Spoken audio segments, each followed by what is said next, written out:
the steal. James with the stop. That's a way to get your first bucket, Marv. James Worthy, Statue of Liberty dunk. Allow me to introduce myself. My name is Brian.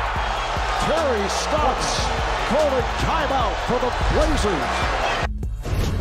C. Webb having us fired up.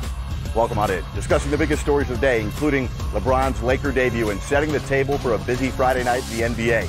Statement game. Yeah, I said it already. Opening week, after beating the Sixers, the Celtics travel to Toronto. We'll ask Sekou Smith if Kawhi or Kyrie will be the best player on the court.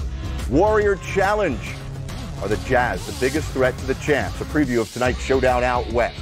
Thanks for joining us. I'm Jared Greenberg, and this is 10 Before Tip, presented by Ford. Here's what's happening as it's happening right now. You got beat by 30 and 40 here last year, and I know, like, I'm hoping we cut it to 20 this year. As of now, I'd like to think we're one of the top teams. Boston's one of the top teams, so anytime you get a chance to get that matchup, it's something that you look forward to. They've made a trade, and now they're hoping to stay on that same kill or go past what they're going to the Eastern Conference Finals. A couple of second rounds that we played against them as well. Yeah. But it's always been great basketball playing against them. We're talking with the newsmakers and news reporters with opinion, perspective, and predictions making his 18-19 season debut. From NBA.com and the Hangtime Podcast, Sekou Smith. Glad to be here. Glad to be here.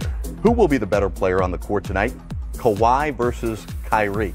I think it's going to be Kawhi Leonard, but I think it needs to be Kyrie Irving. I really do. Kyrie's first game was underwhelming, Jared, and benefit for the Boston Celtics is that they have Jason Tatum, Al Horford, Gordon Hayward, Jaylen Brown. They have other guys who can step up and play big. But Kyrie needs to remind people, I think, just how dynamic a player he is, because these other guys have had an opportunity with him missing the end of last season to really show off. It could be a good time for Kyrie to send a message to Kyle Lowry, another all-star point guard, and remind everybody that he's the guy that makes that team go. Yeah, didn't play very well the other night in the win against the Sixers. We know it's the first week of the season and a lot can change, but still, maybe the race gets decided by one game. Who is this game more meaningful for tonight, Toronto or Boston?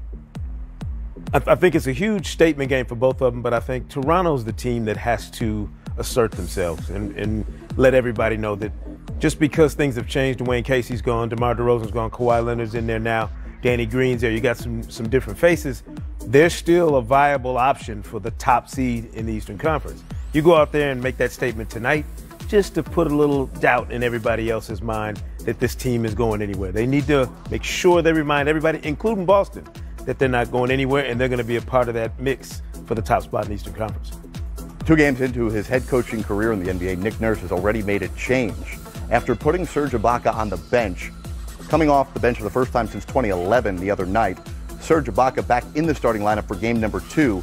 It's Jonas Valanciunas who's out. So the 5-man starting 5 for the Raptors tonight. Lowry, Danny Green, Kawhi Leonard, Pascal Siakam, who I'm guaranteeing you will make an all-star game before his career is over. Serge Ibaka at the 5. What do you think? What's your reaction to the change?